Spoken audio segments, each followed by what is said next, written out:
Menarik buat dilihat bahwa dinamika power ini berubah sekarang. Kenapa ada satu sektor yang demand growth-nya sangat tinggi yang tidak pernah terjadi sebelumnya? Tebak sektor itu apa? Data center. Dengan adanya perubahan cuaca yang ekstrim, itu balik-baliknya akan berbahaya sama data center itu sendiri. Kalau semakin panas, berarti kita butuh power yang lebih besar. Kemudian kalau ada banjir, nah ini kan kembali kepada kehidupan manusia itu sendiri.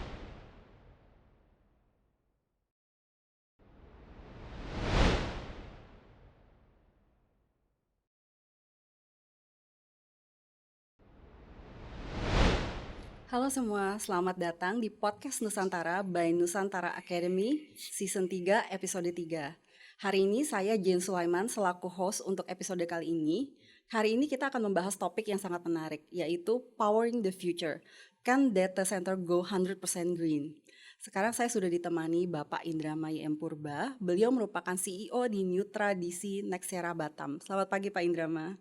Pagi Mbak Jen. Dan yang kedua, saya juga ditemani Bapak Femi Sastrena. Beliau merupakan Planning and Business Development Director di Medco Power Indonesia. Selamat pagi Pak Femi. Selamat pagi.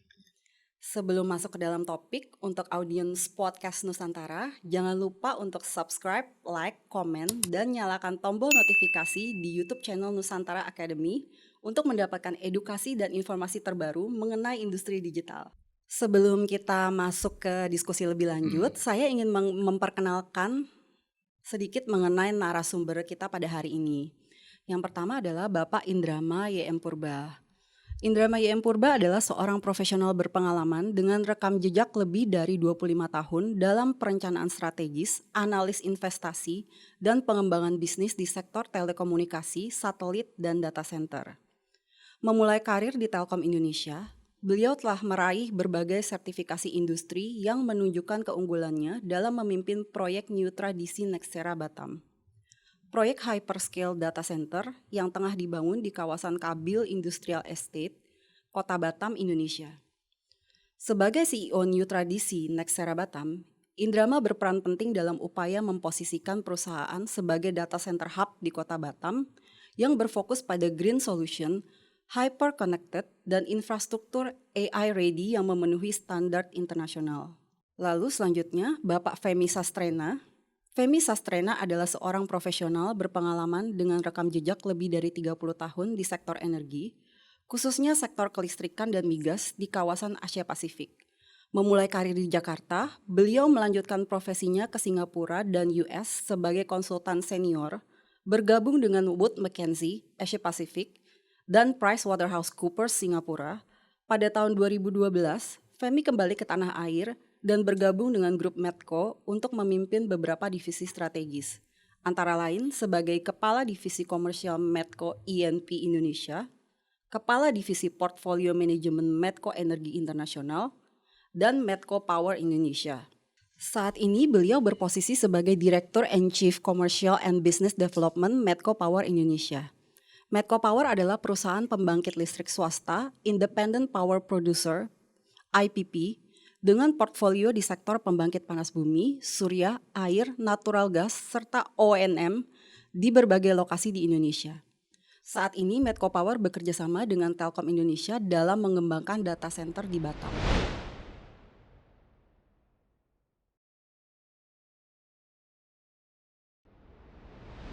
Oke, sekilas mengenai biografi dari kedua narasumber pada hari ini. Kita langsung masuk ke diskusi ya Pak. Iya. Oke, pertama adalah apa yang mendorong lonjakan permintaan data center di Indonesia saat ini? Ya, kalau kita melihat sebelum COVID, pada saat itu mungkin pertumbuhan data itu tidak signifikan. Nah, tapi pada saat COVID, apa yang kita rasakan ya, bahwa orang-orang itu sudah transform ke digital, baik itu individual maupun perusahaan. Nah, jadi misalnya kita lah, mungkin Mbak Jen atau semua kita karyawan itu banyak yang work from office gitu ya. Terus apa-apa semuanya sudah pakai platform digital. Nah, setelah COVID ini serta-merta melonjak. Nah, sehingga industri ini kalau saya bilang itu kayak meledak meledak quote unquote ya dari sisi semuanya ya. Iya. Dari sisi perusahaan itu sendiri mau transform ke arah digital dan semuanya ini bottom line-nya adalah perlunya data center. Iya. Nah, kalau kita ngelihat lagi nih orang-orang suka nonton misalnya waktu zamannya Covid sampai sekarang ya, ada Netflix melakukan video call ya, Zoom atau lain sebagainya, kemudian ada kita musik ya, Iya. kemudian Anak-anak sekolah anak juga sekolah, semua materinya juga iya, online. ada lagi kayak apa namanya belajar jarak jauh, anak-anak sekarang semua online gitu ya. Kemudian apalagi ya, lifestyle ya, kita suka mungkin Mbak Jen juga ada TikToknya, saya nggak tahu gitu ya. Kemudian kita belanja lewat e-commerce, kemudian belum lagi ke arah misalnya sekarang AI, orang lagi tren lah ngomong AI. Kemudian ke IoT, semua tuh bisa dikendalikan dengan alat yang bisa di remote ya. Kemudian ke depannya itu misalnya ada driverless car ya. Itu semua akan membutuhkan data center. Iya. Nah, yang menariknya adalah Indonesia itu dengan sekarang ya, data terbaru saya lihat itu sekitar 285 juta penduduk ya. Itu 200-an, mungkin 211-an, 212 itu adalah pengguna internet. Iya. Sekitar dari total populasi 74% penetrasi. Artinya masih ada ruang Iya. untuk tumbuh lagi ya di kita ya. Kemudian gadget juga itu mungkin Mbak Jen atau Pak Femi mungkin punya lebih dari satu gadget, ada laptop, mungkin HP-nya juga 2 gitu ya. Ini akan mempengaruhi mengenerate data gitu ya. Kemudian apalagi itu kemudian kita ya tadi ya YouTube, orang Instagram, Iya. banyak lagi Mbak. Iya, Jadi sosial ini media. ya, nah ini akan mempengaruhi kemampuan apa namanya data center itu untuk terus tumbuh dan tumbuh seiring dengan lifestyle-nya manusia. Iya. Orang kan pengennya ke depan itu pengen lebih nyaman, lebih enak gitu ya. Lebih mudah segala Lebih mudah. sesuatu. Nah kalau saya sih ngelihat ya, kata orang ini banyak supply and demand gimana. Iya. Saya bilang sky is the limit. Iya. Nah baru-baru saya diskusi dengan teman yang di industri ya. Itu ada AI, di dalam AI itu ada AI. Iya, di dalam AI ada AI. Nah AI itu ada spesifik mulai dari kesehatan, Iya. orang belajar bahasa, Iya. bagaimana meng-create musik, bagaimana meng-create foto. Iya. Dan itu masih Lukisan juga sekarang. betul. Nah itu masih di negara luar loh ya. Mm-mm. Kalau itu diadaptasi oleh generasi muda kita lebih ke arah Indonesia, nah itu bayangkan. Saya kira apa ya? Tadi saya bilang sky is the limit. Jadi kita nggak usah ngomong apa namanya supply-nya besar atau gimana. Ya kita cek aja bagaimana kita bisa mengikuti dinamika dari digital lifestyle kita ini gitu, Mbak. Jadi di Indonesia sendiri kalau melihat data itu sekarang itu ada sekitar 250 megawatt. Mungkin naik terus. Di Singapura juga demikian ya. Walaupun ada apa namanya moratorium tapi terus berkembang. Iya. Juga apalagi negara tetangga Johor gitu. Iya. Sekarang curhat aja udah ke AI ya Pak. Oh iya benar. Halo dok ya.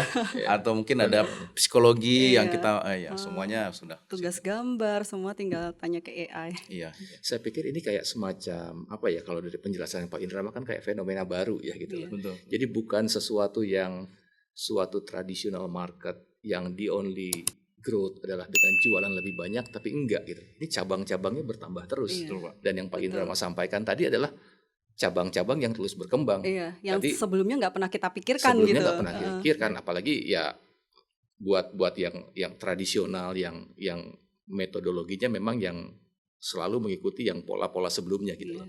Menarik diambil contoh tadi yang pada saat masa COVID gitu loh. Saya ingat sebelum itu kan kayak teleconference atau video conference. Itu kan sifatnya masih luxury ya. Iya. Ada video conference, kita harus pindah ke lantai Iya. mana karena cuma di lantai di meeting itu Yang yang ada ada. video Betul, conference betul. facility-nya. Iya. Sekarang coba lihat, Iya. hampir semuanya di mobil, di Iya, mana segala betul. macam. Bahkan ada istilah work from anywhere kan gitu. Ya, Nah itu kan menunjukkan lagi dan tadi Pak Indra bilang yang Internet of Things, terus kemudian cloud computing, AI segala macam. Saya pikir ini terutama buat orang-orang yang nggak sehari-hari berkecimpung di industri itu gitu ya seperti saya. Ini kayak ini apalagi nih ke depannya dan sesuatu yang kayaknya memang nggak terprediksi sebelumnya gitu. Jadi memang bisa dibayangkan boomingnya itu ya eksponensial ya Pak Indra ya, gitu ya Pak. Ya, sky is the limit itu betul gitu.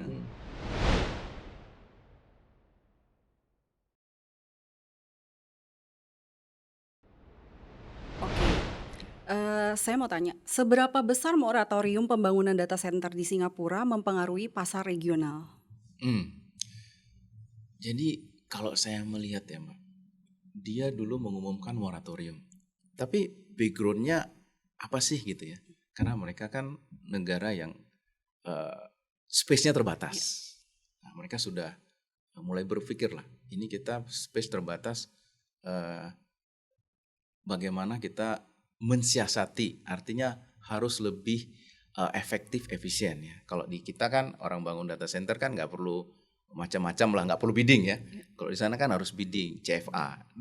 Sebelumnya moratorium ya, habis itu kan bidding dibuka ya. Jadi artinya apa? Pertama, mereka harus melihat bagaimana dampak data center ini ke semua aspek. Kalau saya sih lihatnya semua aspek. Dari sisi konsumsi power ini, data center ini adalah orang yang sangat haus akan power. Nah, mereka kan punya limitasi di termasuk power gitu ya. Dan ini juga bagaimana source-nya. Nanti Pak Femi lah yang tahu ya.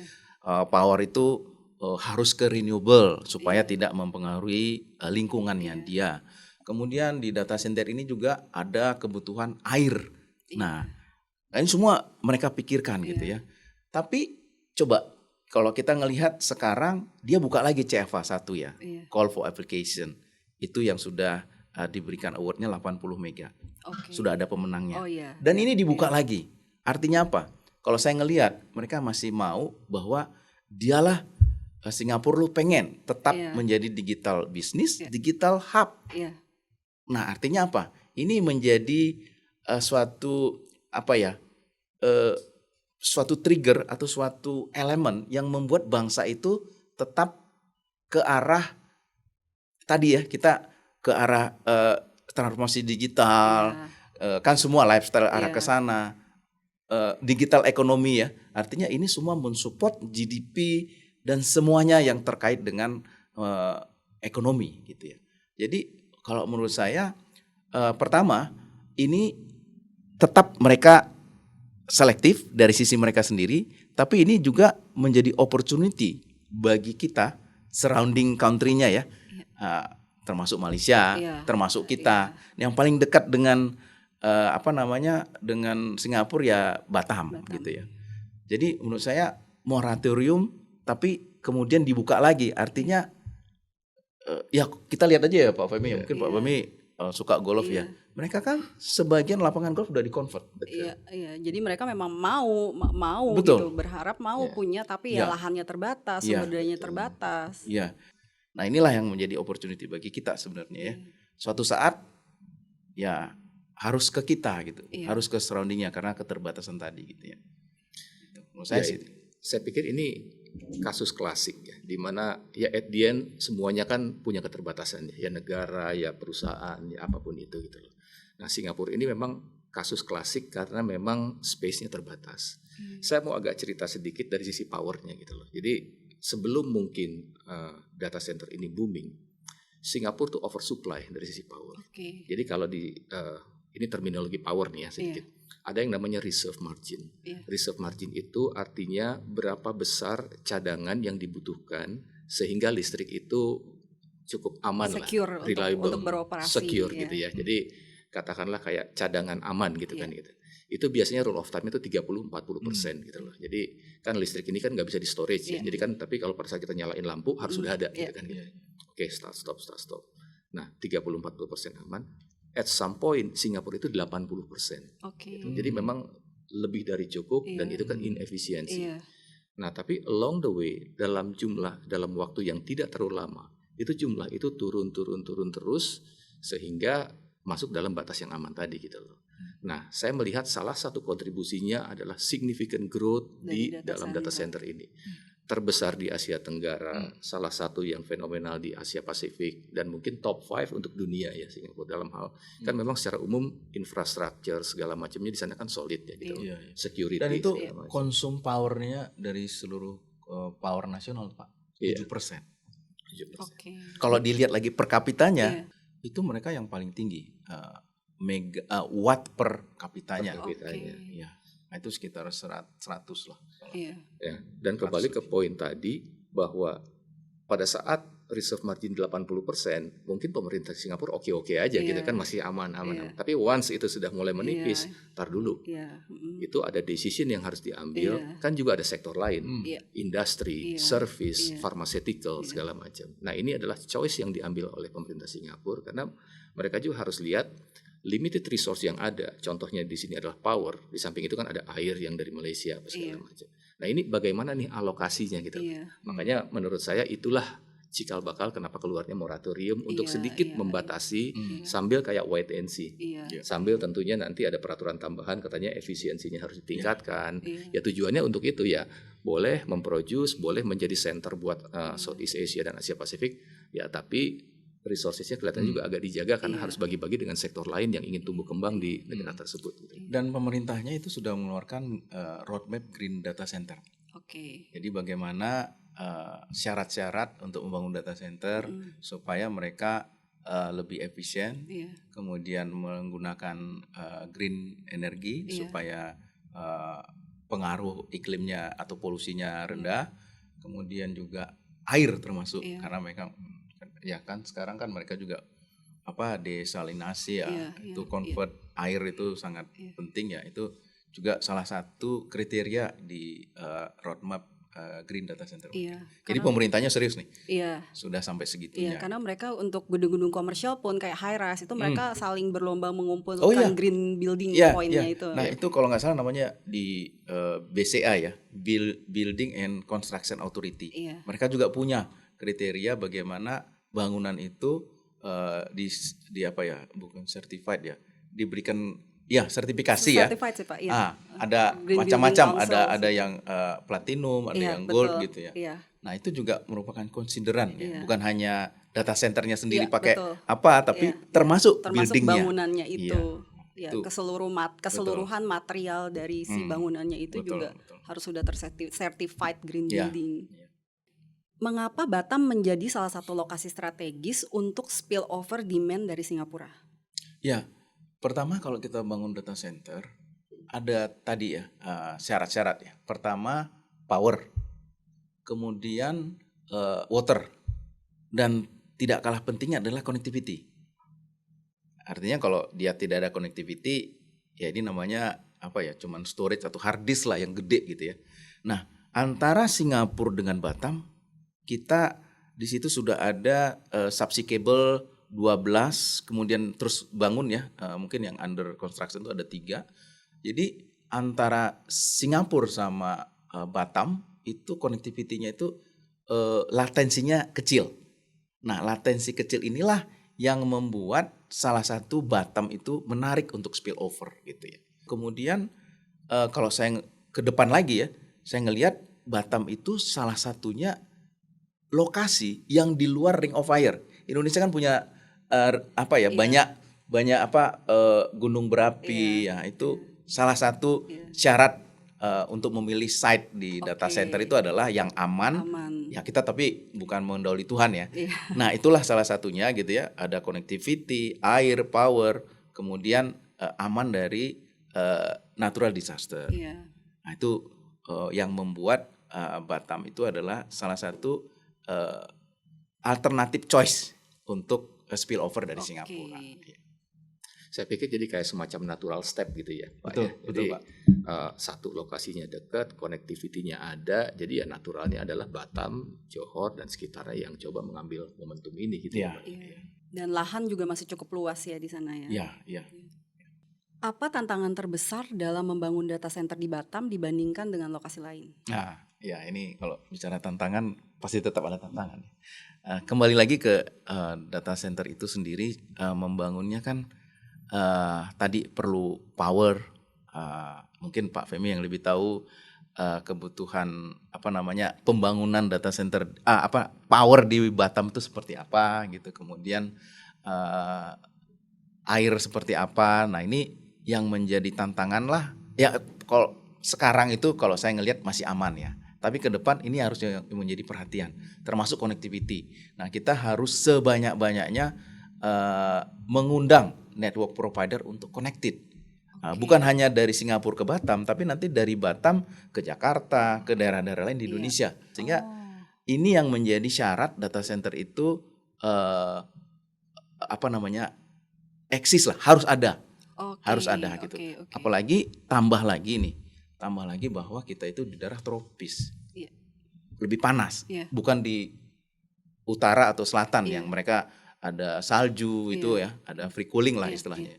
Nah itu yang juga menjadi tantangan, bagaimana panas ini kita dinginkan. Nah kalau mendinginkan artinya membutuhkan power, gitu. Tadi related juga ke building itu Mbak ya, bagaimana sedemikian rupa supaya dari sisi bangunan tadi ya kita supaya green building ya, certified. Kemudian juga tadi tantangannya itu tadi ya, bagaimana kita menurunkan panas tadi yang ditimbulkan, baik yang natural maupun yang akibat server yang ada di kita itu. Mungkin itulah yang menjadi concern kita, Batam itu harusnya seperti apa untuk mengantisipasi ke depannya gitu. Gitu. Saya pikir tambahannya adalah ya tentunya industri penunjangnya juga harus solid ya gitu lah. Jadi kan kalau emang mau pick up katakanlah spillover yang dari Singapura, tentunya kesiapan dari industri penunjangnya dalam arti katakanlah industri air, listrik, infrastruktur yang lain itu juga harus siap sehingga nanti mengambil market yang memang mencari opsi pasar yang lain. Ya lahannya tersedia tapi sumber dayanya nggak ada, nggak bisa juga. Sayang akhirnya gitu. Tadi saya tertarik mengenai Pak Indrama bilang kalau ke arah Manado, Filipina itu latensinya jadi lebih rendah ya. Kalau ke Jakarta kan mostly kan kita di Jawa ya. Itu apa sih Pak yang menyebabkan latensinya jadi lebih Pertama rendah? jaraknya ke akses internet yang internasional lebih dekat. Dan jadi pengaruh jarak aja. Ya, kan kalau Singapura muter dulu situ baru Jakarta. Padahal ini bisa langsung ke sini gitu. Iya, itu salah satu. Tapi itu bagus ya. Jadi semacam kayak enggak over reliant sama salah satu rute gitu ya. Tapi juga ada opsi yang lain yang mungkin connectivity-nya ini ya, kan sebagai backup juga Pak. Juga mungkin load-nya jadi balance. Benar. Bagaimana kehadiran data center di Batam dapat berkontribusi pada ekosistem digital Indonesia? Ya itu tadi ya, kalau kita back ke tadi alasan kenapa perlu data center ya. Nah ini data center itu menunjang lifestyle tadi yang transform digital baik secara individu maupun enterprise, juga government loh ya. Government ini kan juga misalnya Dukcapil, data-data kita gitu ya kan harus di situ ya, harus disimpan di situ ya. Kemudian ini lagi nih pengalaman saya pribadi ya Mbak ya. Saya punya anak dulu mau masuk perguruan tinggi Pak. Jadi dia kan harus saya lupa namanya UTBK kayak ujian gitu ya. Itu kan susah. Nah artinya apa? Itu perlu data center yang lebih besar kapasitasnya ataupun connectivity-nya yang lebih besar supaya diakses lebih cepat. Nah pelayanan-pelayanan umum itu menurut saya perlu seperti itu. Data center yang lebih besar, connectivity yang lebih besar sehingga orang mengaksesnya gampang. Nah, itu dari administrasi. Mungkin juga seperti yang lain, misalnya kalau kita Zoom nih, atau kalau Mbak Jen misalnya mau nonton, jadi nggak muter-muter gitu kan? Nggak buffering terus. Ya nggak buffering gitu kan. Nah sekarang udah nggak zamannya lagi lah buffering ya kan ya. Nah kemudian tadi ya ekonomi masyarakat misalnya, sekarang kan sudah sedikit pakai QRIS ya. Kemudian apalagi kita belanja pakai e-commerce. Nah, hal-hal seperti itu dengan adanya data center kan lebih menunjang, termasuk direct atau indirect itu akan menunjang ekonomi kita. Johor Bahru telah berkembang menjadi digital hub di Asia Pasifik. Bagaimana Batam dapat mengoptimalkan potensinya untuk turut menjadi pusat digital? Nah, ini agak seru. Jadi kalau kita bilang mungkin quote unquote ya, kita ya, siapapun itu ya, Iya. apakah pemerintah atau swasta gitu ya, mungkin agak sedikit lag ya, karena mungkin itu di Johor ya, pemerintahnya itu saya udah ke sana, dia tuh udah bisa ngelihat nih Singapura, negara tetangganya itu pasti limited, suatu saat akan Iya. spill over gitu Iya, ya. Nah, mereka sudah mengantisipasi itu. Nah, mereka tuh punya namanya itulah ya, kalau kita dengarkan KEK lah ya, istilah kita ya, Special Economic Zone. Nah, itu antara pemerintah Raja Johor ya, dan juga mungkin ada swastanya ya kalau nggak salah. Dia buat teknopark, dan di situ semua khusus data center. Iya. Dia provide ya power, air segala macam. Kemudian bukan hanya itu. Nah, ini saya yang menarik kalau ke sana itu, dia juga provide ekosistem orang. Iya. Pertama, ada rumah sakit internasional yang bagus, Pak. Iya. Ada sekolah internasional yang bagus. Iya. Kemudian apa lagi? Mbak Jen, yang dekat-dekat situ ada factory outlet. Iya. Ada makanan. Iya. Jadi bahkan satu lagi tuh, ada daerah yang di situ namanya duty free, Pak. Kalau keluar tuh dicek, Iya. nggak boleh keluar. Iya. Nah, artinya yang membuat convenient orang, talent Iya, tadi ya, maupun investor untuk stay di situ. Iya. Nah, jadi bukan VAT zero ya, juga yang lain-lainnya gitu ya. Iya. Nah, dibanding dengan kita ya mungkin tadi ya agak telat sedikit gitu ya, tapi menurut saya ini harus menjadi konsideran kita, mungkin bersama dengan pemerintah, untuk melihat ini sebagai wake up call bagi kita lah. Saya malahan pernah diskusi sama teman-teman di industri ini, bagaimana kalau kita semua pihak lah, kita buat kayak gitu, teknopark, jadi semuanya rapi gitu ya, ada lahan, kemudian kita sediakan jalur powernya, mungkin Pak Femi kita undang gitu ya, kemudian juga ada air seperti apa, connectivity kita undang semua network provider, supaya tempat itu menarik dan orang, termasuk administrasi ya, Iya. orang kan pengen solusi di situ ya, jadi nggak macam-macam harus ribet lah di pingpong ke sana kemari. Nah, harusnya itu yang menjadi challenge supaya kita bisa menjadi menarik bagi investor gitu ya. Saya waktu itu agak ini juga Pak ya, Iya. ciut juga nih, ini orang kenal Batam nggak? Belum ada yang kenal Pak. Iya. Nah, habis itu kita punya suatu event namanya Sijuri. Nah, sehingga mereka sudah melirik, baru kita tanya, ada calon customer ya dari internasional gitu. Oh ya, I will consider Batam as a second choice. Jadi ini ya syukur ya bahwa dia sudah bisa melihat, dan beberapa yang sudah visit site kita, sehingga ya dia cek lah bagaimana air, bagaimana connectivity, bagaimana ke Batam. Nah, ini harus kita tingkatkan lagi apa-apa yang menjadi konsideran supaya mereka mau invest di Batam. Saya pikir benang merahnya mungkin strategi jemput bola itu penting kali Betul, ya Pak ya. betul, Jadi Pak, itu ya. yang mungkin dilakukan oleh Malaysia atau Johor, dan ini juga sebagai strategi antisipasi buat kita lah, buat di Indonesia gitu ya. Kombinasi kerjasama antara pemerintah, BUMN dan swasta untuk mendorong ini gitu. Betul. Saya mungkin coba agak tarik jauh ke tempat lain gitu ya.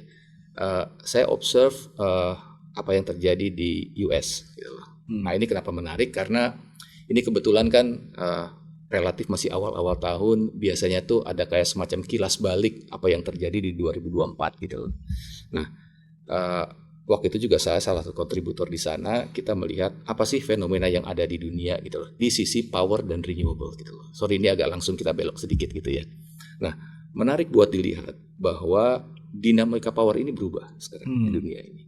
Kenapa? Salah satunya adalah ada satu sektor yang demand growth-nya sangat tinggi, yang tidak pernah terjadi sebelumnya. Jadi unprecedented. Tebak sektor itu apa? Data center. Nah, ini yang terjadi di kenapa biasanya kalau traditional power sebelum ada data center fenomena ini ya, itu biasanya growth-nya itu ada di Asia, terutama di Asia Tenggara, India sama China gitu. European market, US market cenderung flat gitu. Nah, tapi dengan adanya ini dan data center ini kan sangat menggeliat, sangat booming di US ya gitu loh. Nah, ini menjadi tren baru nih gitu loh. Power demand yang asalnya begini aja forecastnya tiba-tiba langsung Di sana sendiri ya Pak ya? di sana Tadi sendiri naik. Apalagi di kita Nah, kembali tadi saya nyambung kenapa saya cerita ini masalah kesiapan mereka. Power bisnis di sana nggak siap. Jadi, wah ini ternyata ada booming seperti ini, bagaimana nih antisipasinya gitu. Karena biasanya kan connectivity dan data center baru akan melihat kan, saya mau membuat di dekat yang pokoknya fiber optiknya sudah ada dan saya inginnya adalah grid gitu kan ya gitu loh. Itu kan prioritas utama kan. Nah, ternyata yang terjadi adalah itu ada tapi ternyata limited, nggak banyak. Setelah itu strategi apa lagi? Padahal kebutuhannya masih banyak data center ini gitu loh. Nah, yang terjadi adalah sekarang setelah greennya sudah mulai habis sambil menunggu green yang baru karena juga butuh waktu kan ya. Nah, second alternatif apa gitu loh.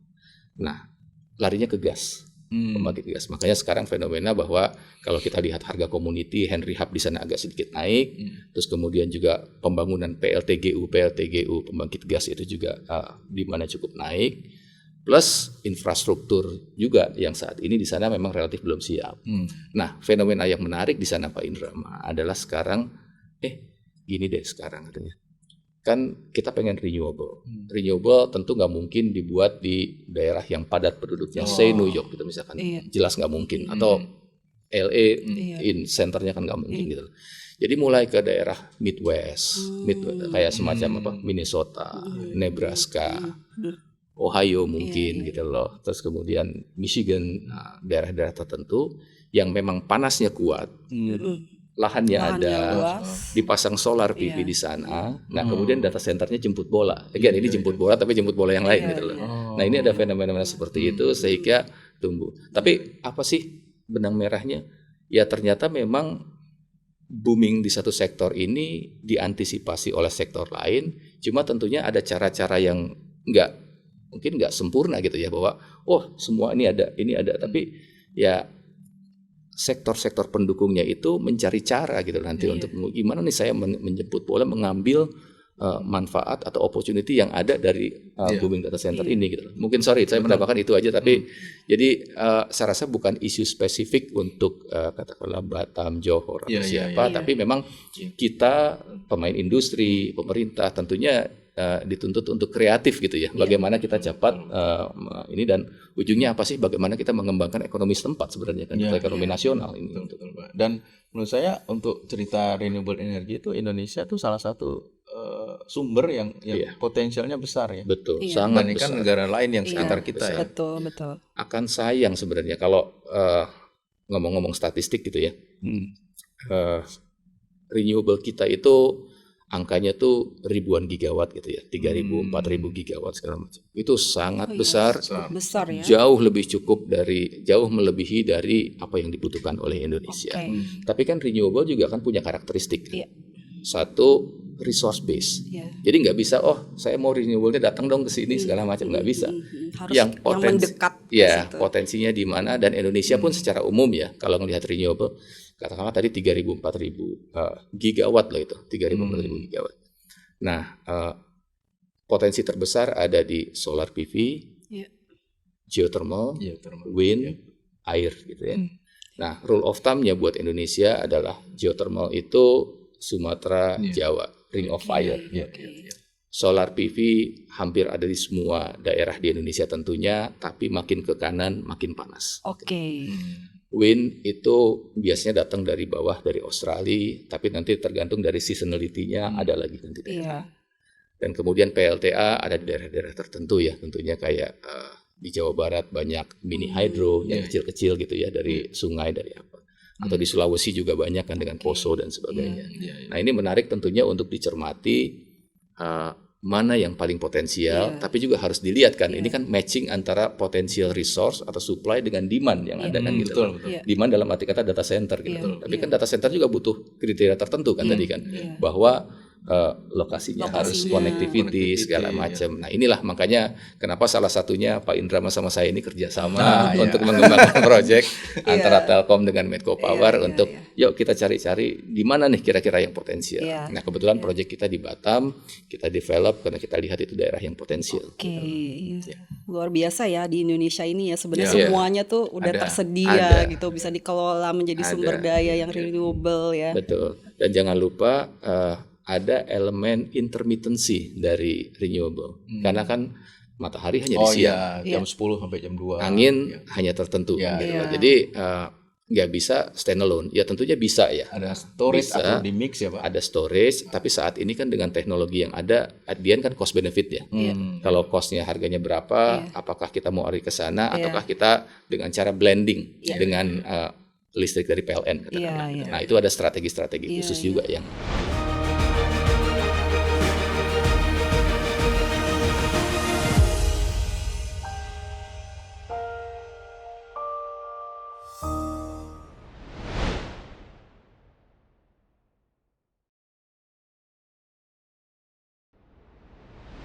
Sumber renewable energy di Indonesia saat ini berasal dari mana saja?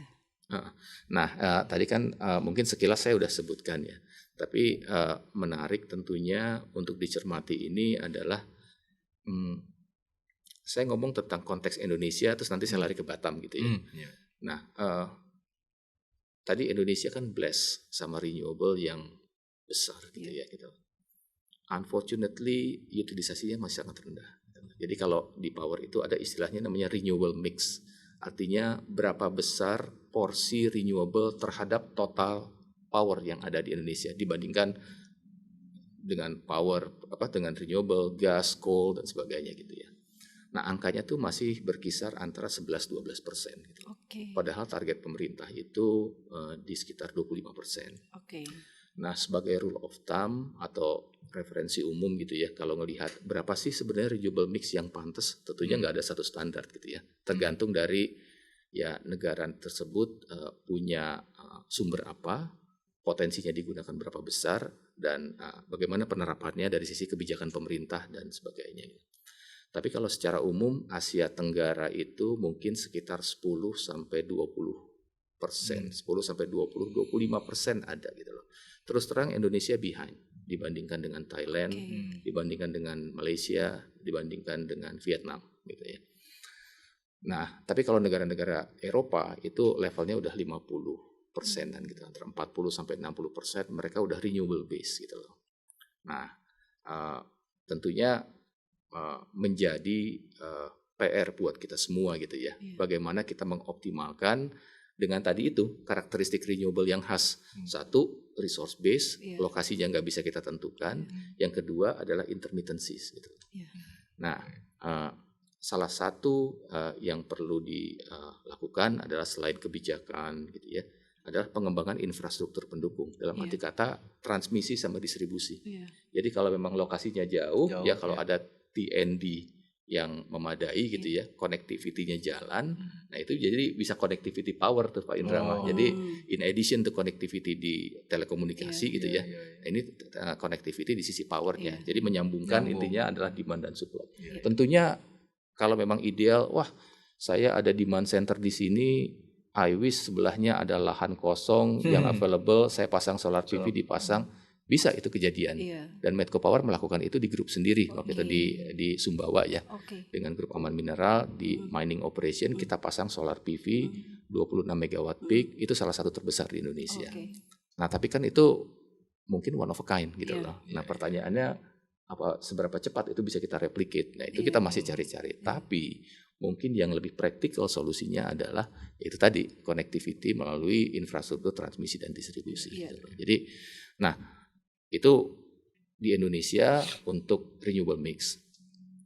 Saya ambil contoh geothermal karena geothermal ini udah cukup lama ya, dan Medco juga merupakan pemain di situ gitu. Di geothermal ini Indonesia secara resource itu nomor 2 di dunia setelah ini ya. Nah, utilisasi dari yang tadi saya bilang ribuan gigawatt. Tapi kan ribuan gigawatt itu adalah total renewable. Saya ambil geothermalnya saja. Nah, ternyata aplikasi dari geothermal potensial itu utilisasinya baru 10% gitu loh. Oh. Nah, tapi dengan utilisasi yang baru 10%, Indonesia itu kapasitas geothermalnya sudah nomor 2 di dunia. Iya. Setelah US gitu loh. Bisa dibayangkan kalau utilisasi 10% tadi kita naikkan menjadi 30%, 40%. Hitungan saya sih mungkin dengan gampangnya kita jadi nomor 1 di dunia gitu loh. Again, cuman geothermal juga butuh proses, butuh waktu, dukungan pemerintah dan sebagainya gitu loh. Nah, sekarang kalau kita masuk ke Batam. Batam ini kan tradisionalnya adalah gas ya. Banyak pembangkit-pembangkit gas.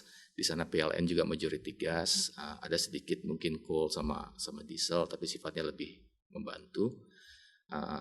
Dengan menggunakan gas-gas baik dari Natuna maupun dari Sumatera Selatan. Nah, sekarang dengan tentunya peningkatan kebutuhan demand dari listrik di Batam, sebenarnya yang terlihat setelah COVID, jadi di 2020-2021 itu terlihat mungkin secara 3 tahun berturut-turut ya, jadi kayak hat-trick gini Pak Indra. Ini growth rate di Batam itu pertumbuhan ekonominya itu melebihi pertumbuhan ekonomi provinsi lain, nasional, provinsi lain dan nasional sebenarnya gitu. Jadi kalau yang lain levelnya berapa, Batam tuh selalu double digit gitu. Ada yang bilang 15% tahun ini dan sebagainya.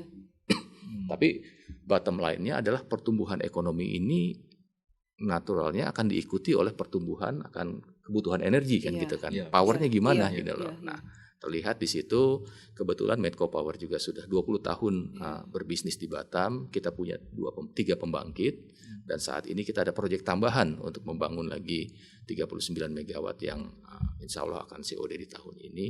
Nah, cuman kebutuhannya akan terus meningkat gitu loh. Nah, sama seperti yang terjadi di cerita saya tadi di US, ini juga cerita di US itu ada statistik yang menunjukkan adalah ini loh, kalau kebutuhan data center itu membutuhkan waktu sekian, mungkin berapa membangun data center? 3 tahun? 2 tahun? 3 tahun? 3 tahun dari tahap perencanaan mungkin ya Pak ya, biasanya dari planning dari planning lalu di power butuh waktu lebih lama dari situ. Nah ini makanya yang tadi kan perlu ada keharmonisan, jangan sampai nanti demand-nya ada dari data center butuh power tapi powernya kurang gitu loh. Makanya tadi saya setuju banget begitu Pak Indrama tadi strategi jemput bola itu ini harus ada dulu infrastrukturnya gitu loh. Dan ini kombinasi dari effort dari pemerintah dan swasta bisa dilakukan untuk mengembangkan gitu loh. Nah, menariknya dengan banyak ada permintaan power yang meningkat di Batam dan kemudian juga renewable-nya juga meningkat. Nah ini mulai nih, jadi ada effort untuk meningkatkan pembangkit renewable di Batam. Nah, kita lihat mungkin di situ salah satunya solar PV yang menarik gitu. Baik itu dikatakanlah land base atau rooftop atau floating gitu loh. Nah ini pertanyaannya adalah apakah tentunya cukup, yaitu nanti dilihat dari case by case karena ini speednya jalan masing-masing nih gitu loh, karena kebutuhannya jalan terus. Tapi juga yang pasti Medco Power nggak berhenti dan juga dari PLN Batam dan dari pemerintah juga mendorong terus karena again infrastruktur key gitu loh untuk ngedorong. Sayang saya pikir dengan momentum data center yang besar apa segala macam ini kita nggak bisa dapat maksimal gitu ya Pak Indra, dan apalagi sampai ketinggalan dari negara lain.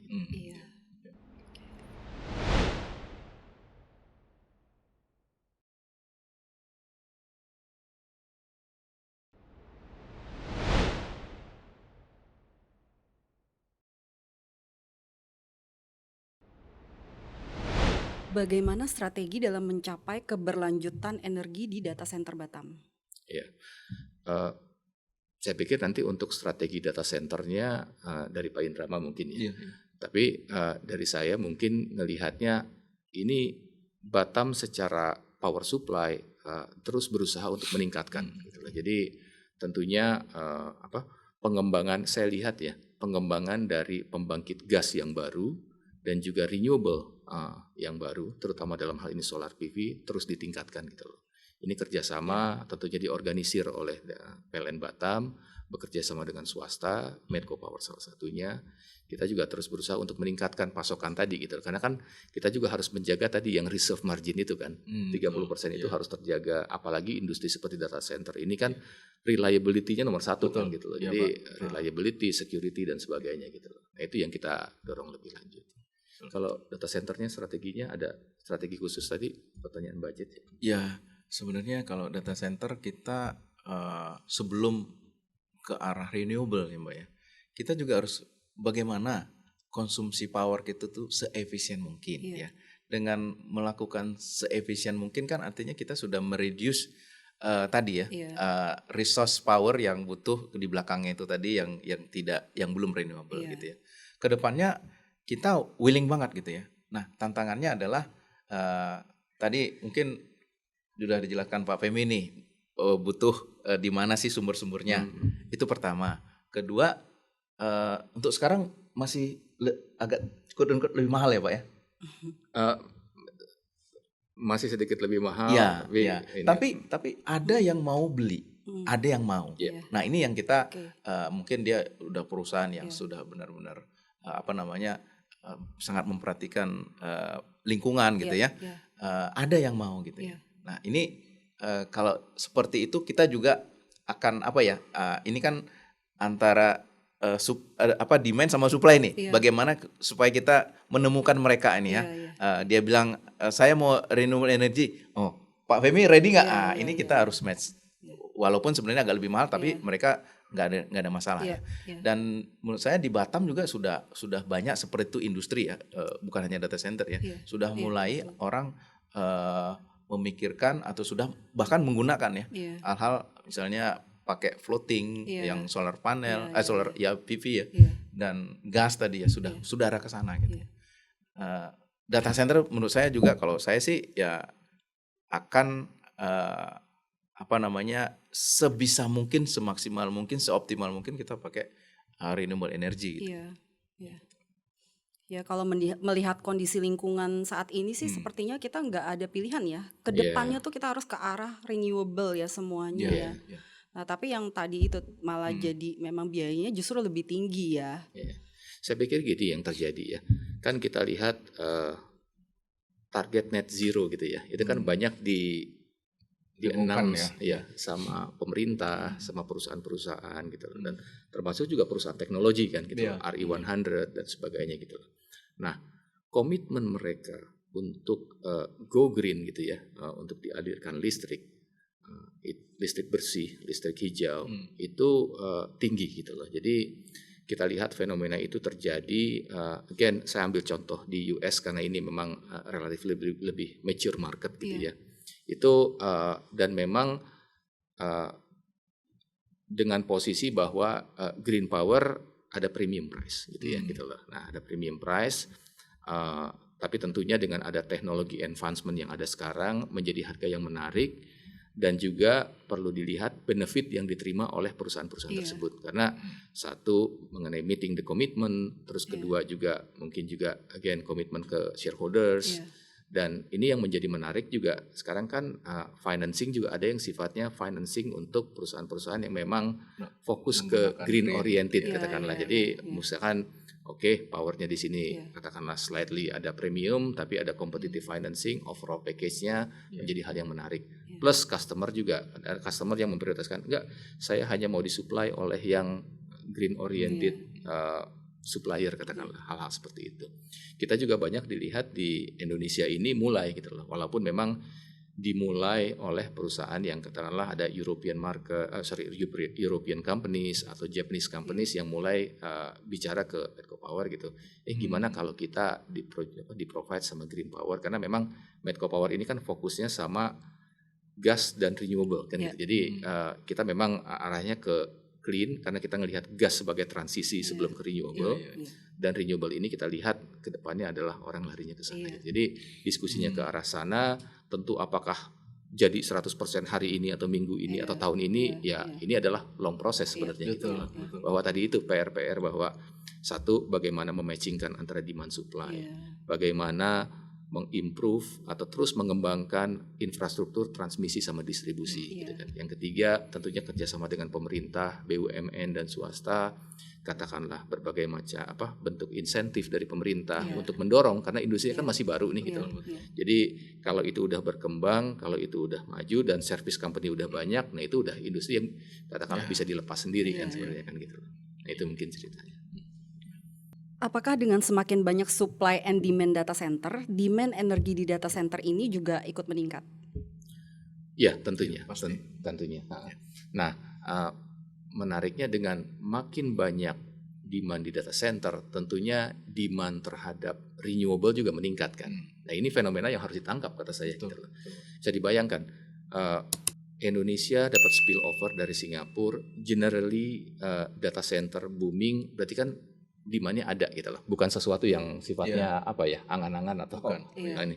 Tapi supply-nya juga kita punya gitu loh. Tadi yang saya bilang sumbernya banyak itu. Nah, cuman bagaimana merealisasikannya ini, dan ya kembali ke, saya pikir sebagai praktisi yang di industri ya, saya ngelihat bahwa memang bukannya kita nggak ada demand atau nggak ada supply, tapi lebih bagaimana kita menangkap ini semua dan kolaborasi dan koordinasi kerjasama tadi para pihak tadi gitu loh. Jadi support dari pemerintah, kemudian juga partisipasi aktif dari BUMN dan swasta untuk mendorong ini. Dan tadi buat power ini karena memang kita kan masih belum praktikal untuk storage ya, karena kan baterai masih relatif mahal ya gitu loh. Nah, ya infrastruktur kuncinya gitu loh, transmisi dan distribusi. Jadi kalau kita ngomong tidak ada kita ini harus bertransisi dari listrik yang konvensional ke listrik renewable gitu loh. Tapi ada yang bilang ya, jadi kayak semacam tagline, there's no transition without transmission. Jadi transmisinya harus ada dulu sehingga connectivity-nya dapat gitu kan gitu loh. Dan satu tantangannya buat Indonesia, kalau transisi dari conventional power ke renewable itu satu hal. Itu mungkin negara lain punya tantangan, tapi buat Indonesia double. Kenapa? Ada istilahnya lagi, kita tuh decarbonizing while growing gitu. Jadi kita mendekarbonisasi kita dari konvensional menjadi renewable, tapi at the same time dimana begini gitu loh. Jadi bisa dibayangkan kan bukan hanya menggantikan yang lama, tapi harus ada bikin yang baru kan. Iya. Jadi mungkin kombinasi dari ya udah kita bikin yang renewable-nya, tapi yang lama kita lihat sesuai dengan demand profile-nya gitu loh. Betul. Nah ini kompleksitas tambahan, tapi saya rasa buat Indonesia is a nice problem to have. Maksudnya kita punya sumber, kita punya demand, ya tinggal gimana caranya kita kerja keras sama-sama untuk mewujudkan itu gitu. Dan dengan adanya booming dari data center ini menjadi hal yang kenapa enggak nanti Indonesia menjadi pusat data center gitu loh. Tapi yang renewable, energinya gitu. Saya mau tanya, berapa besar energi yang dibutuhkan untuk support data center di Batam? Kalau sekarang kita cek data center di Batam ya Mbak ya, itu plan-nya itu sekitar 400-an megawatt. Nah yang live itu sekitar kalau nggak saya salah itu 20% ya, jadi sekitar 80-an mungkin sampai hampir 100-an megawattnya. 100, nah itu untuk data center aja ya. Nah mungkin ada faktor lah Pak ya, kita tambahkan ya untuk kebutuhan data center, termasuk ke depannya. Kalau menurut saya sih ini akan terus meningkat. Kalau enggak disuplai sama power, orang tidak akan melirik Batam. Nah, jadi itu satu hal yang saling jangan menunggu gitu. Harus ada dulu, betul, gitu betul, ya. Betul. Kalau demand-nya udah terlanjur ada, baru disiapkan susah, juga lama, susah. takes time kan. Ya sejalan sih dari sisi powernya juga untuk Batam ini. Jadi tadi seperti saya sampaikan, kita ini ada proyek di Tanjung Uncang. Itu Medco Power sudah memiliki 70 megawatt pembangkit yang beroperasi sekitar mungkin 7 tahun yang lalu. Nah saat ini kita upgrading, jadi kita tambahin add-on unit 39 megawatt tambahan gitu. Nah again ini upaya untuk memenuhi demand, tapi itu dari sisi yang masih gas ya, jadi conventional power. Gitu. Nah, kita juga lagi bicara dengan PLN Batam untuk penambahan kapasitas sampai 200-300 megawatt ke depan dalam beberapa tahun ke depan. Gitu.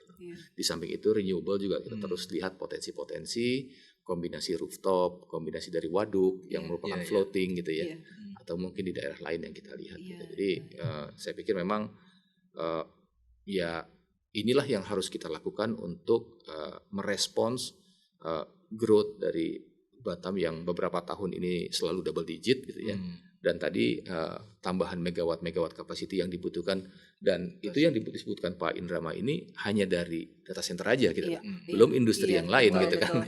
Sektor-sektor lain di Batam ini juga pasti berkembang, akan hotel-hotel juga betul, banyak di sana, terus industri juga cukup banyak. Akan menarik saya pikir dalam beberapa tahun ke depan ini ya Pak Indrama ya. Apakah memungkinkan bagi data center untuk beroperasi dengan 100% energi terbarukan? Apa tantangan utamanya? Iya, mungkin tadi secara umum saya udah cerita ininya ya, industri dinamikanya segala macam. Technically mungkin ya, cuma pertanyaannya at what cost gitu kan gitu ya. Nah, kalau kembali ke renewable, saya revisit poin yang tadi. Yang solid baseline supply-nya stabil itu adalah geothermal dan hydro. Nah, cuma pertanyaan kan bagaimana data center dekat dengan geothermal dan hydro. Data center dengan geothermal dekat mungkin agak susah ya Pak Indrama ya, considering dari transmisi bukan dari sisi tektonik. Dari sisi itu juga. Nah, sedangkan kalau solar PV dan wind itu sifatnya intermittency. Jadi typically apa yang terjadi di negara lain gitu ya, itu yang banyak ini yang dominan ini kan solar PV ya. Kalau kita lihat di US, China itu kan tadi yang saya bilang growth rate-nya segala macam tinggi itu segala macam setengahnya solar PV loh gitu. Jadi fantastis gitu. Dan memang secara teknologi yang harganya itu begini tuh solar PV gitu. Jadi menjadi solusi ekonomis hanya isu intermittency masih ada. Jadi baterainya ada yang pakai baterai atau limited baterai, tapi juga connect sama grid. Jadi kombinasi dari kan pasti data center atau demand center ini kan butuh solid supply kan, solid power supply. Jadi kombinasi dari solar PV, green power, kemudian juga masuk ini. Nah, kedepannya saya pikir akan sangat mungkin nih gitu. Ini pertanyaannya adalah techno-economics nanti di mana titik temu bahwa ya saya berani dialirkan dengan kondisi baterai, juga mungkin di situ ada sumber renewable lain, sehingga itu menjadi di mix, sehingga itu menjadi suatu yang ini. Ada satu contoh di mana bukan data center ini, tapi ada salah satu demand center yang memang butuh renewable di negara lain. Itu again ini satu faktor kebetulan memang karena anginnya berhembus malam gitu loh. Jadi dia bikin pakai solar PV dan wind itu hampir cukup ditambah baterai sedikit gitu loh. Nah, hal-hal kayak itu kan memang harus dieksplor harus dilihat. Cuman secara technicality secara memungkinkan gitu loh secara. Hanya tinggal pertanyaannya adalah ya tentu kita harus cari jawaban atau solusi yang tepat dengan secara ekonomis dan komersial sehingga itu bisa dijalankan. Dan saya pikir yang terjadi tadi itu yang saya cerita di US, selain data centernya mendekati, jadi bikin solar PV, bikin apa segala macam di daerah-daerah yang agak kosong di US itu, mereka datang ke situ, itu mereka lebih mudah kan itu ya. Nah, sekarang juga fenomena yang menarik di data center ini, nanti Pak Indrama silakan kalau mau menambahkan. Kan sekarang ini adalah 100% didanai dilistriki oleh green power gitu kan. Tadi dulu definisi 100% ini apa kan? Misalkan saya data center saya memproduce katakanlah 1000 GWh satu bulan gitu kan. Kalau gitu saya listriknya harus 1000 GWh segala macam. Nah, tapi ada juga udah yang mulai mau 24/7 gitu loh. Dalam arti kata benar-benar jam per jamnya itu harus benar-benar dari renewable gitu loh. Nah, itu next step yang saya rasa di negara maju juga masih dalam proses ya gitu loh. Karena again faktor tadi gimana cara memastikan bahwa dialiri listriknya itu adalah masuk benar gitu loh. Karena kita bicara alam ya, alam nggak bisa ini. kita tentukan gitu. Tapi kembali ke konteksnya Indonesia, saya pikir Indonesia ini barangnya ada kok, potensinya ada gitu loh. Tinggal ya makanya mungkin menarik untuk dilihat dalam beberapa tahun ke depan gimana ini bisa pan out gitu loh, gimana ini bisa akhirnya menjawab solusi-solusi yang ada. Tapi kalau ngelihat track record Indonesia ke belakang, I'm sure kita punya jawabannya. Iya. Kalau menurut saya sih salah satu kalau orang teknologi itu ya Mbak ya, yang pertama itu kan risetnya mahal ya. Tapi once sudah scale-nya dapat itu akan reduce ya. Nah, kalau sekarang kan Pak, hitung-hitungan gampangnya kan 1 megawatt itu sama dengan 1 hektar lahan. Nah, saya nggak tahu nih, mungkin 5 tahun ke depan itu bisa reduce ya, seiring dengan teknologi yang semakin baik efisiensinya gitu. Itu poin bagus sebenarnya. Karena kalau kita lihat berapa tahun ke belakang ya, itu nggak segitu. Kita butuh lahan lebih besar. Betul. Jadi ada advancement ya. Nah, tapi teknologi modulnya juga kan sekarang ada yang pakai tracker yang mengikuti arah. Jadi kalau full matahari di sini, dia sini ikut. begitu matahari sini ikut geser gitu kan gitu.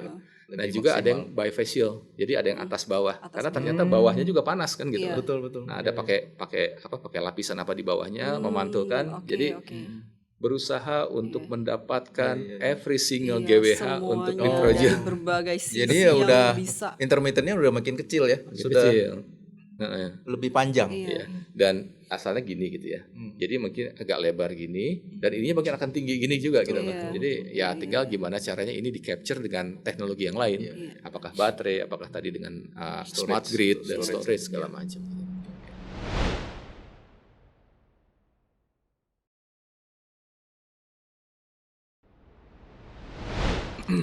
Apa alasan perusahaan Bapak ingin menggunakan renewable energy dalam operasional data center? Ya, kalau kita ngomong dari tadi kan ngomong renewable sebenarnya backgroundnya apa sih gitu ya? Kan kita kalau ngelihat di dunia kan ya nggak usah jauh-jauh lah Mbak ya. Curah hujan yang climate change lah yang ekstrim ya. Itu kan salah satunya akibat polusi ya. Nah, jadi kalau kita ngelihat ada namanya Paris Agreement.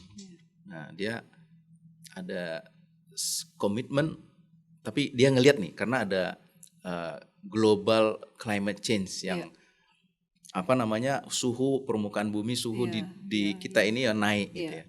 Nah, dia mau menekan sampai di bawah 2 atau 1,5 degree. Nah, dampaknya itu tadi yang pakai tadi salah satunya adalah fosil. Kemudian yang lain-lain tuh gas-gas. Nah, ini juga yang menjadi konsideran gitu ya. Nah, di sana itu ada yang namanya net zero carbon. Nah, ini dari sisi karbonnya, CO2-nya kan ya. Tapi ada lagi yang dari sisi green gas emission-nya. Green ya Pak ya kalau istilahnya. Nah, ini juga yang berbahaya. Ini juga akan harus diminimalkan. Nah, itu ada tahunnya kalau nggak salah green carbon karbonnya itu 2030, yang ini 2050. Nah, ini kalau ya mau tidak mau kalau nggak salah ya Indonesia juga adalah yang ikut menandatangani perjanjian ini ya. Nah, ini menjadi konsideran kita. Ya kita juga harus ikut berperan serta karena apa? Dengan adanya perubahan cuaca yang ekstrim, itu balik-baliknya akan berbahaya sama data center itu sendiri. Iya kan? Misalnya apa? Panas. Kalau semakin panas, berarti kita balik lagi nih kayak lingkaran setan nih kan. Butuh power yang lebih besar. Kemudian kalau ada banjir atau quote unquote tsunami, nah ini kan berbahaya sama kembali kepada kehidupan manusia itu sendiri. Jadi di industri ini ya, mudah-mudahan ya ke depan harus lebih advance lagi untuk menggunakan tadi ya mungkin makin lama seiring dengan teknologi, kemudian ada economic of scale-nya bisa lebih murah gitu ya. Nah, ini menurut saya sih mau tak mau kita harus ikut lah supaya kita bagian daripada yang orang memperhatikan lingkungan gitu ya. Saya kira kata kuncinya 2 ya. Satu adalah sustainability gitu. At the end juga kan kita harus melihat bagaimana perusahaan atau operasi jangka panjang gitu ya. Tapi tadi kalau ada hal-hal yang sifatnya gangguan alam atau apa itu kan hal yang harus diantisipasi juga. Gitu. Nah, itu satu. Terus yang kedua adalah ya komitmen terhadap lingkungan. Apa saja teknologi yang digunakan perusahaan Bapak untuk memastikan bahwa operasional menggunakan energi terbarukan? Iya, saya pikir dari Medco Power ini kita cukup aktif ya dalam hal karena kita kan punya ada di geothermal, ada hydro, ada solar PV dan kemudian wind gitu. Nah, ini terutama mungkin geothermal, solar PV, dan wind to certain extent itu teknologinya bergerak terus. Dalam arti kata efisiensinya dalam hal mendapatkan, kalau tadi contohnya yang sinar matahari, dengan sinar matahari yang sama bagaimana kita bisa menghasilkan GWH yang lebih banyak. Dan juga cost down at the same time, push the cost down gitu loh. Nah ini Medco Power itu perusahaan yang believe bahwa strategic partner dalam mengembangkan renewable ataupun gas itu penting gitu loh. Jadi kita banyak bekerja dengan perusahaan internasional dari Jepang, dari US yang berpartner dengan kita, berkolaborasi. Nah di situ juga kita lihat bahwa kesempatan untuk menggunakan teknologi yang terkini gitu loh. Untuk melihat bahwa tapi harus sesuaikan tentunya dengan konteks Indonesia, applicability-nya, karena ngelihat kita benefitnya banyak kok gitu loh. Jadi kita sebagai perusahaan nasional kita tahu mengenai tadi sumber-sumbernya, terus kemudian katakanlah sektor powernya sendiri. Nah, tapi dari perusahaan internasional tersebut bisa bawa teknologi dan bisa alih teknologi ke kita nanti suatu saat di mana akan kita dapat gunakan untuk kita sendiri. Iya. Jadi kata saya sih mungkin kolaborasi ya itu loh, dengan cara kolaborasi, dan kita terus selalu melihat potensi penggunaan teknologi terkini dengan tujuan tadi satu tentunya efisiensi untuk mendapatkan hasil GWH lebih banyak dan menekan biaya yang serendah mungkin gitu ya. Tapi tentunya aspek long term operability dan aspek safety-nya tentu harus terjaga gitu. Dan itu menjadi suppliernya kita. Iya. Data center kita nunggu aja dari Pak.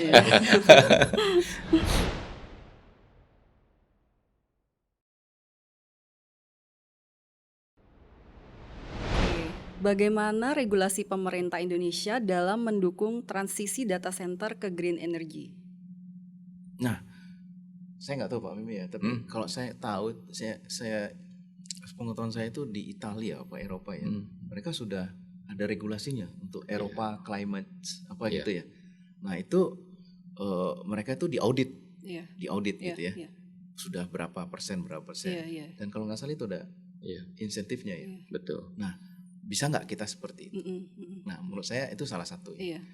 Bagaimana kita didorong untuk menggunakan green energy gitu ya, dan itu menurut saya bisa bukan hanya di kita tapi ke industri-industri yang lain mungkin akan memberikan perubahan yang lebih besar gitu ya. Iya, betul. Saya lihat ada dua hal ya. Jadi kebijakan pemerintah yang mendorong, sama satu juga potensi insentif yang dapat digunakan untuk mengembangkan industri renewable ini lebih lanjut. Kebijakan pemerintah ini kita mulai lihat kan dari kalau di listrik itu ada yang namanya RUKN, itu adalah merupakan kebijakan pemerintah di bidang energi khususnya kelistrikan yang dibuat oleh Kementerian ESDM, dan kemudian RUPTL. RUPTL itu adalah program pengembangan listrik dalam pembangkit dalam 10 tahun ke depan yang disusun oleh PLN. Jadi di situ terlihat ada pembangkitnya apa, lokasinya di mana, kapasitasnya berapa, kapan harus mulai beroperasi. Dari situ disebutkan nanti mana yang dibangun oleh PLN, mana yang dibangun oleh swasta. Nah, dari situ kelihatan trennya adalah porsi renewable makin lama makin membesar gitu loh. Bahkan sekarang renewable ini cukup dominan gitu loh. Lebih besar dibandingkan dengan pengembangan konvensional power gitu. Jadi itu satu, dan kemudian juga baru-baru aja minggu lalu ya ada Permen nomor 5 tahun 2025 mengenai renewables gitu loh. Kebetulan saya hadir di sosialisasinya di Kementerian ESDM. Nah itu langkah yang menarik dari pemerintah untuk mendorong implementasi lebih lanjut. Karena kan tadi kan yang RUKN itu kan sifatnya policy gitu ya. PLN nanti menciptakan project by project. Nah ini katakanlah semacam umbrella kebijakan dalam hal penerapan di dalam kontrak nanti antara PLN dan swasta itu seperti apa. Nah itu nanti tadi dalam sosialisasi itu mulai ditulis secara detail bagaimana terms condition-nya, berapa lama biasanya project renewables itu, dan bagaimana proses pengambilannya dan sebagainya. Nah, itu menjadi langkah menarik buat sektor swasta untuk terus berkecimpung dan mendorong pengembangan renewable. Nah itu yang pertama. Yang kedua mengenai potensi insentif. Nah kalau kita lihat kenapa China atau US atau di Eropa sekarang berkembang sampai renewable mix-nya sampai di level 40 sampai 60%, itu karena di awal-awal ada hal yang seperti itu gitu loh.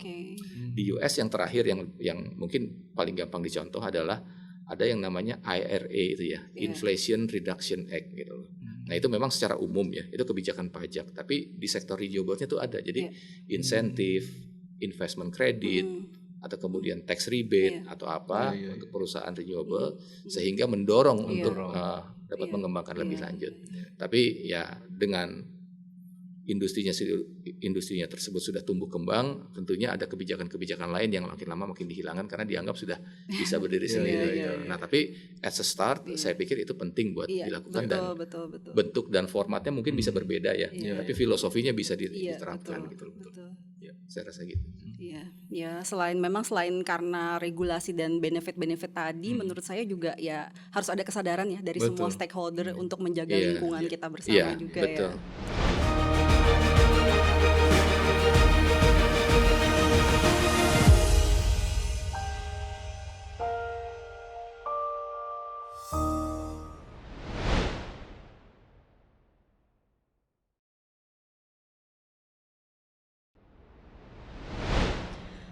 Apa langkah strategis yang harus diambil Batam untuk benar-benar menjadi regional digital hub di Asia Tenggara? Itu tadi ya, kita kembali lagi ya, bagaimana mengantisipasi supaya Batam ini dapat memenuhi kriteria orang mau bangun data center. Ada powernya tersedia, connectivity, air, kemudian satu lagi tadi ya, juga harus memperhatikan ekosistemnya. Ekosistemnya termasuk orang, termasuk tadi sekolah yang bagus, kemudian rumah sakit yang bagus. Jadi ini menurut saya semua harus berperan ya Mbak ya, baik itu pemerintah, swasta, untuk melihat bagaimana kita bisa memberikan ketertarikan supaya kita bisa menjadi tadi impian kalau mau menjadi regional digital hub misalnya gitu. Menurut saya itu ya. Iya, mungkin tambahannya ya selain infrastruktur pendukung gitu ya. Ya sifatnya yang infrastruktur ini kan bisa dibilang juga sosial infrastruktur gitu. Tadi Pak Indra sudah menyebutkan. Saya mau pick up mungkin contoh yang dilakukan Medco Power 10-15 tahun yang lalu pada saat kita mulai di Batam gitu ya. Kita kan mulai 20 tahun yang lalu kita punya 2 pembangkit. Nah, bagaimana kita menciptakan engineer muda, kemudian technician, segala macam. Itu kita bekerja sama dengan politeknik setempat. Jadi waktu itu kita sumbang saran, kita bangun suatu jurusan kelistrikan waktu itu disebut, untuk benefit kita gitu ya. Di mana kita juga ikut bantu bikin kurikulum, kita juga beberapa dari profesional di perusahaan bersangkutan menjadi dosen tamu, bekerja sama, dan akhirnya menerima bimbingan nanti kalau udah lulus apa segala macam bisa mulai masuk di sini. Jadi itu kan kayak semacam win-win ya. Betul. Di satu sisi untuk kebutuhan jangka pendek, waktu itu di anak perusahaan Medco Power mendapatkan fresh graduate yang memang kita sudah latih gitu ya, kita sudah bina. Ready, ya. Tapi yang kedua adalah ya untuk wider audience nanti untuk pembangkit-pembangkit lain juga siap nanti digunakan. Nah, hal-hal seperti itulah nggak perlu sama tapi bisa sebagai kalau ngelihat Batam sekarang itu nggak tahu Mbak Jin sudah pernah ke Batam belum ya? Itu luar biasa sih ya. Sudah lapangan terbangnya atau airportnya sudah diperbarui gitu ya, kemudian jalan sudah diperlebar gitu ya. Mungkin harus terus dilanjutkan lah dengan hal-hal lain ya, misalnya tadi ya kebutuhan infrastruktur lain, termasuk penerbangan. Kalau satu saat ada tuh Pak, orang suka ke Batam tiba-tiba Pak Femi nggak dapat pesawat, bisa jadi karena seperti masih terbatas ya. Nah itu juga mempengaruhi gitu kemudian. Terus saya ngelihat lagi ya, Pak Femi bilang udah kerjasama sama Politeknik. Kita juga sudah kerjasama. Nah, ada hal yang menarik memang. Orang-orang melihat data center ini IT gitu ya, security gitu ya. Nah, pernah saya itu mau melakukan ini Pak, kayak audiensi atau ya boleh dibilang kuliah umum lah gitu. Saya tanya, ini jurusan apa semua? IT semua. Wah, nah ini sebenarnya kan kalau kita ngelihat data center itu bukan hanya IT. Iya. Bagaimana kita mengkondisikan supaya ruangan tempat orang meletakkan servernya itu dingin. Iya. Nah, ada cooling. Iya. Nah, berarti cooling ke depan orang ngelihat ada mechanical electrical di Iya, situ ya. iya, iya. Bagaimana mengenerate ataupun mengkalkulasi kebutuhan coolingnya, powernya, kapasitas airnya seperti apa. Nah, ini di belakangnya itu adalah misalnya teknik mesin, teknik listrik, elektro.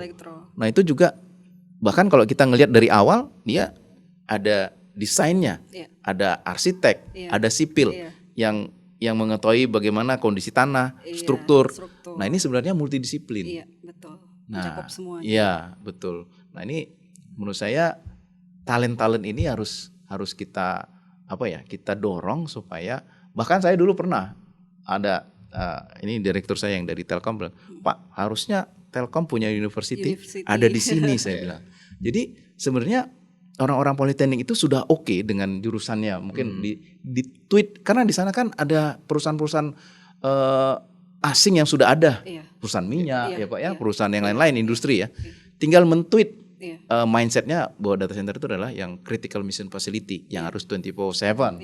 Nah, hal-hal ini kita tinggal tweet sedikit lah kita kembangkan. Tapi memang menarik ya. Kalau misalnya orang zaman dulu saya sekolah itu ada yang namanya link and match. Nah, menurut saya Batam ini salah satu site di mana perguruan tinggi harus melihat nih. Karena dekat sama industri, dekat lagi sama Singapura. Nah, kalau mau cerita ya Mbak ya, ini banyak orang Malaysia itu bekerja di Singapura. Karena tadi Pak kebutuhan dan pemerintah Singapura itu ya, dia pengen talenta terbaiknya tuh ada di Singapura. Nah, kalau Indonesia nanti naturalisasi ya bisa tuh nanti ambil gitu ya. Nah kita juga ya bisa aja ini kita tempatkan misalnya perguruan tinggi yang terbaik lah dia ada di Batam. Mereka langsung link and match dengan industri yang ada di Batam. Nah, ini siap kerja dan ready untuk global diterima. Nah, apalagi yang namanya data center itu bukan kita kekurangan di Batam apa Indonesia, tapi global Mbak. Tadi gara-gara boomingnya yang setelah COVID itu. Nah, menurut saya ya ini memang harus semua aspek harus kita lihat gitu.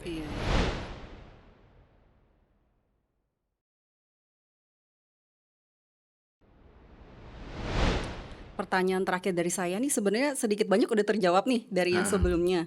Bagaimana kondisi talenta data center dalam menghadapi lonjakan demand ini dan untuk menjadi regional digital hub? Dan apa saja kompetensi yang perlu dimiliki oleh para talenta? Nah ya tadi ya, saya sudah sudah saya singgung. Nah ini kalau saya ngelihat ya, begitu saya ada di Batam Pak, ini cari talenta susah banget. Nah ada insinyur mesin, teknik mesin, teknik elektro, kok nggak mau di data center, kenapa gitu ya? Banyak yang mungkin lari ke bank jadi. Ya kayak kan? Saya juga Pak sebenarnya. Mbak saya juga teknik elektro malah beda industri lagi. Tapi kan masih nyambung sedikit lah, ada tekniknya kan? Iya masih ada. Nah ini ada yang nggak nyambung gitu ya, padahal ini yang sangat dibutuhkan ya. Kenapa ya? Kalau kita ngelihat ini pendapat saya pribadi ya. Kalau kita mau jadi Indonesia emas ya, ini kita harus ada yang kita jual gitu. Salah satunya bagaimana kita punya engineer yang kuat untuk misalnya membuat sesuatu gitu ya. Karena kan ini kita gencar ya Pak Femi ya. TKDN. Tapi kita juga harus dorong supaya engineer kita bisa membuat sesuatu. Membuat factory yang bisa membuat ya jangan hanya casing aja Pak ya. Tapi ya ke dalam lagi bahkan chip atau apakah chiller atau genset seperti itu ya. Nah itu menurut saya arahnya ke sana. Jadi tadi ya kalau kita back lagi ke tadi Batam itu banyak industri-industri pabrik ya. Ada kemudian kalau nggak salah di sana ada juga ini loh Pak. Jadi kalau kapal-kapal itu rusak ya di situ. Nah di situ tuh. Nah itu berarti apa? Teknik perkapalan. Teknik itu tempatnya untuk praktek dan kerja. Langsung standar global ya kan. Nah hal-hal seperti ini harusnya teman-teman generasi muda ya harus ngelihat nih. Nah, ini saya kadang-kadang ya kalau mau ayo gabung ke data center Batam. Wah, Batam ya. Nah, kok gitu ya. Padahal Batam itu di situ menurut saya pusat excellent untuk orang tahu dunia kerja, dunia nyata bisa mempraktekkan applied apa istilahnya ilmu yang bisa diaplikasikan gitu. Nah, ini kita sudah kerjasama dengan Politeknik Pak untuk menjaring talenta-talenta ya. Tapi kita juga dari Jakarta, dari mana-mana ini kita akan memberikan semacam edukasi lah, walaupun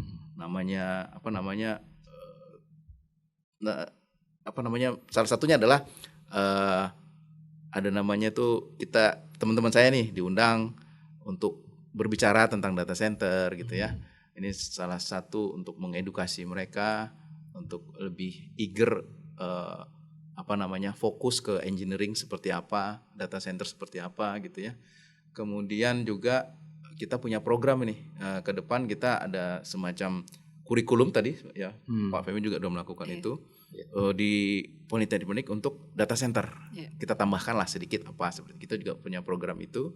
Dan kita juga mengundang itu. Kalau sepak bola ada naturalisasi, kita juga ada naturalisasi Pak. Teman saya yang dari Italia orang Indonesia nih, ayo gabung. Teman saya dari mana-mana lah, dari Thailand, dari mana kita ajak untuk membangun data center di Indonesia. Karena saya bilang tadi ya, kenapa ada satu cloud provider saya bilang, why you build data center outside Indonesia?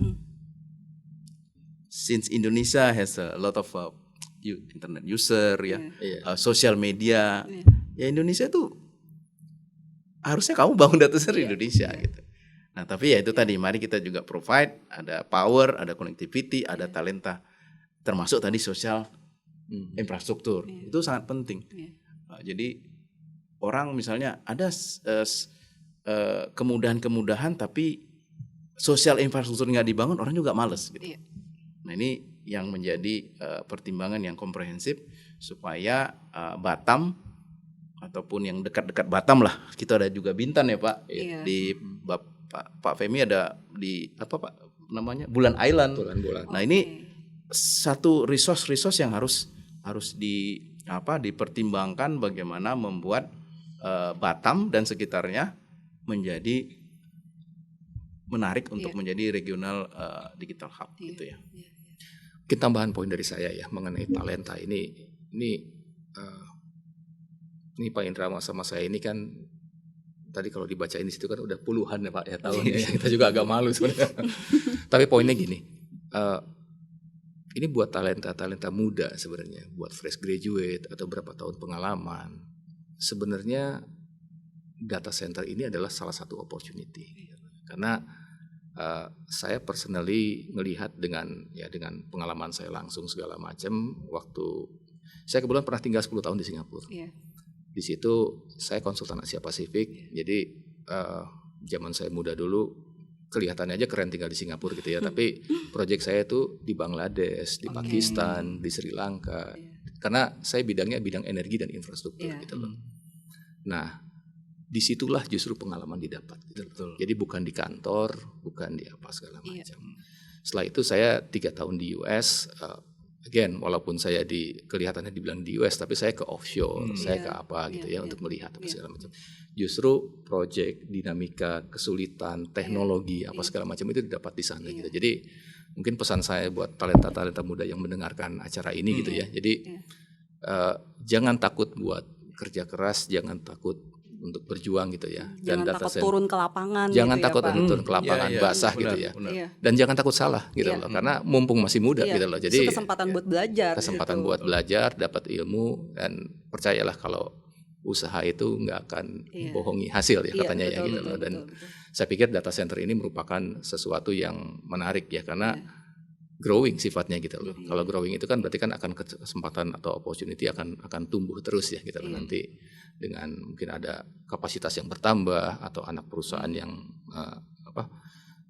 ekspansi segala macam, jadi memberikan kesempatan untuk mengambil posisi yang lebih lagi. Tapi bottom line-nya adalah industri ini yang menarik gitu. Iya. Saya sebagai observer, karena saya dari sisi power dan renewable, saya pun ngelihat bahwa data center ini adalah salah satu yang mendorong demand di power dan renewable itu jadi meningkat. Iya. Bahkan tadi ya seperti saya bilang, nggak cuma di traditional region yang memang asalnya growing seperti Southeast Asia, tapi yang biasanya di Eropa sama Amerika Serikat yang flat itu akan jadi naik, menjadi naik juga karena data center yang ada gitu. Nah, ini menjadi fenomena baru.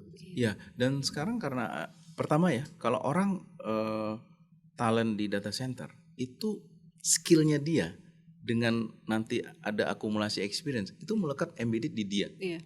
di personal. Iya. Ini sama kayak pemain bola, Mbak. Iya.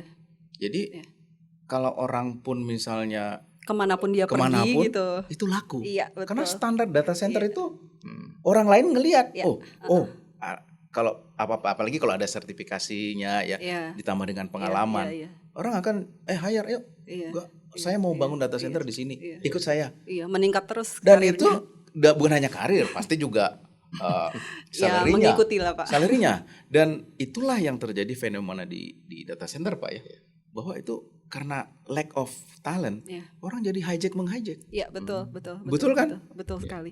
Nah, itulah yang terjadi. Jadi menurut saya ya Indonesia engineer-nya itu ya mari lihat data center, lihat engineering yang ini di industri ini sangat menantang dan sangat menarik gitu ya. Betul. Iya. Oke, kita udah ada di akhir pertanyaan nih. Sekarang saya mau meminta narasumber kepada Pak Indrama dan Pak Femi untuk memberikan closing statement. Saya dulu, Pak. Iya. Data center itu menurut saya tidak akan ada habis-habisnya seiring dengan kebutuhan manusia untuk hidup lebih baik, lebih mudah. Dan menurut saya ini menjadi industri yang menarik. Dari sisi talent juga, mari teman-teman generasi muda untuk melihat industri ini, untuk berkecimpung, untuk join, sehingga kita juga bisa membangun data center yang triggernya adalah penduduk Indonesia sendiri di Indonesia. Nah, ini menjadi suatu tantangan bagi kita untuk masuk di industri ini dan kita bisa menjadi yang terbaik lah, dan bahkan mimpi kita mau menjadi pusat digital hub di Southeast Asia gitu ya. Dari saya itu. Ya, dari saya mungkin dari sisi power sama renewables gitu ya. Kalau dilihat dari ini kebetulan di Medco Power-nya pun saya business development. Jadi saya banyak ke market, saya banyak bicara dengan international partners gitu ya, segala macam. Saya tukar pikiran dengan mereka, dan kebetulan juga di my previous life saya sebagai analis energi di Asia Pasifik dan sebagainya gitu. Indonesia is blessed. Indonesia punya market yang besar, Indonesia punya supply yang potensial.